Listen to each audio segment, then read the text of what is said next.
ধানমন্ডি ৩২ নম্বর বাড়ির সবশেষ পরিস্থিতি জানতে চাই। এই মুহূর্তে সেখানে রয়েছেন সহকর্মী বাইজিদ সাদ, তিনি সরাসরি যুক্ত হয়েছেন আমাদের সঙ্গে।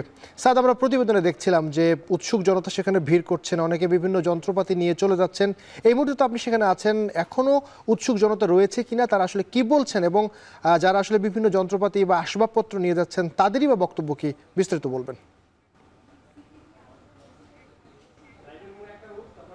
আবির, যেমনটি বলছিলেন, মূলত ৩ দিন ধরে আজকেও কিন্তু আমরা দেখতে পাচ্ছি যে শেখ মুজিবুর রহমানের যে ধানমন্ডি ৩২-এর বাড়িটি রয়েছে সেটি যদিও এখন ধ্বংসস্তূপে পরিণত হয়েছে, কিন্তু তারপরও তৃতীয় দিনের মতো আজও এখানকার যারা রয়েছেন, যারা ক্ষোভের বহিঃপ্রকাশ তাদের সেটি দেখানোর জন্য কিন্তু এখানে এখনও ভাঙচুর চালাচ্ছেন। এবং সেই সাথে সাথে আমরা দেখেছি নিম্ন আয়ের মানুষ যারা রয়েছে তারা মূলত এখানে যেই রড রয়েছে বা অন্যান্য আসবাব রয়েছে সেগুলো কিন্তু নিয়ে যাচ্ছেন। সেই সাথে সাথে এখানে অনেক উৎসুক জনতা রয়েছে, তারা মূলত দেখতে এসেছেন যে মূলত কিভাবে বাড়িটি ভাঙা হয়েছে এবং বাড়ির সবশেষ পরিস্থিতি কি রয়েছে সেটি দেখার জন্য অনেক উৎসুক জনতা কিন্তু এখানে ভিড় করছেন। শুধুমাত্র রাজধানী ঢাকা নয়, ঢাকার আশেপাশে বিভিন্ন স্থান থেকে কিন্তু অনেকেই এখানে এসেছেন এবং তারা বলছেন যে শেখ হাসিনা গত ৫ তারিখে যে লাইভে এসেছে সেই লাইভে এসেও তিনি জাতির কাছে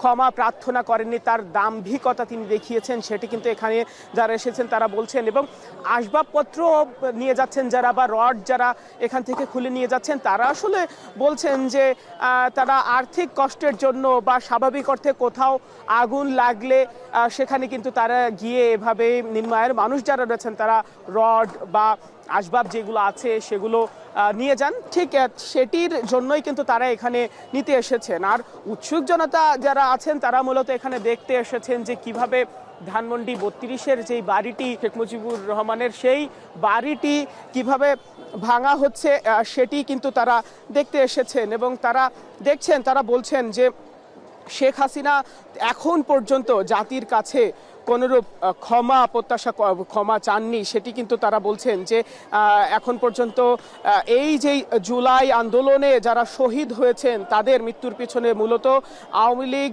সরকার প্রত্যক্ষভাবে জড়িত ছিল, এমনটা কিন্তু তারা বলছেন। কিন্তু সেই বহিঃপ্রকাশে, সেই রাগের বহিঃপ্রকাশ বা ক্ষোভের বহিঃপ্রকাশেই কিন্তু ধানমন্ডি ৩২-এর শেখ মুজিবুর রহমানের এই বাড়িটি ভাঙা হয়েছে, সেটি দেখতে এখন এখানে উৎসুক জনতারা ভিড় করছেন।